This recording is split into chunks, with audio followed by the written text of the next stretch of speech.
Rich Dad Poor Dad by Robert Kiyosaki is a groundbreaking personal finance book that challenges conventional thinking about money and wealth. Since its publication in 1997, the book has gained immense popularity and a large following worldwide. Kiyosaki shares his personal experiences and insights to provide readers with valuable perspectives on financial education. In this video, we will delve into the key insights, critiques, and recommendations stemming from the book. One of the central ideas in Rich Dad Poor Dad is the importance of financial education. Kiyosaki argues that the traditional education system often fails to teach individuals how to effectively manage their money. Through the contrasting stories of his own dad, poor dad, and his friend's dad, the rich dad, he emphasizes the need to understand fundamental financial concepts such as assets, liabilities, and cash flow. This highlights the significance of acquiring financial literacy beyond formal education. Kiyosaki introduces the concept of differentiating between assets and liabilities.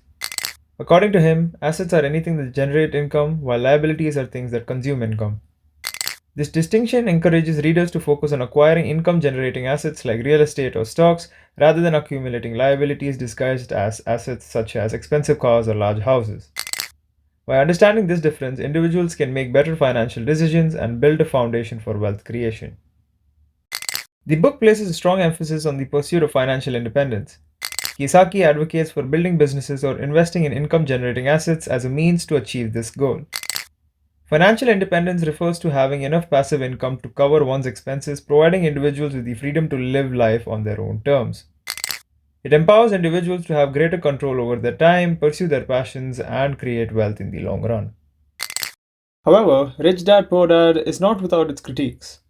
One common criticism is the lack of specific actionable guidance on how to achieve financial independence. Get your money up, not your funny up.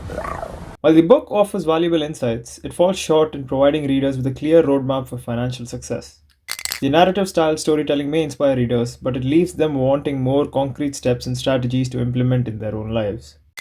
Another critique is the book's heavy focus on real estate as the primary path to wealth. While real estate can indeed be a lucrative investment, it may not be suitable or accessible for everyone.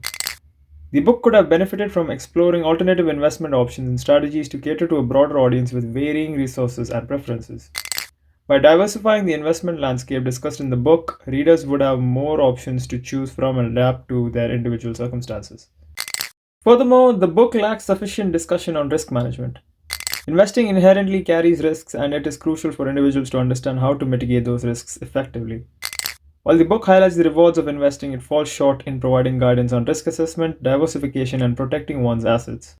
You smart. You very smart. A more comprehensive approach that addresses risk management would have provided readers with a more balanced understanding of the potential challenges involved in wealth creation. To enhance the book's value, it is recommended that Kiyosaki supplements it with practical action steps, exercises, or resources for readers to apply the concepts discussed.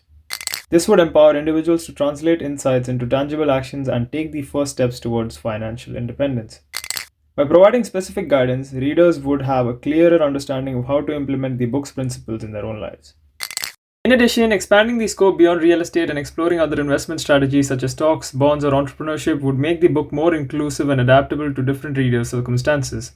By showcasing a broader range of investment options, readers would have more opportunities to find the path that aligns with their goals, resources, and risk appetite. Addressing risk management and prudent financial decision making is also essential. By emphasizing the importance of assessing risks, diversifying portfolios, and practicing due diligence, readers would be better equipped to protect their assets and make informed investment choices. This would provide a more comprehensive understanding of the potential pitfalls and challenges involved in the pursuit of financial independence.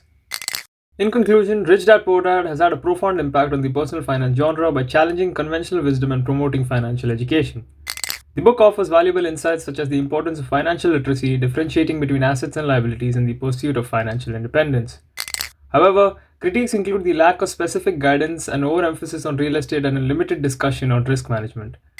By incorporating practical action steps, exploring alternative investment strategies, and addressing risk management, the book can empower individuals on their journey to financial success. That's all for this video. I will see you in the next one.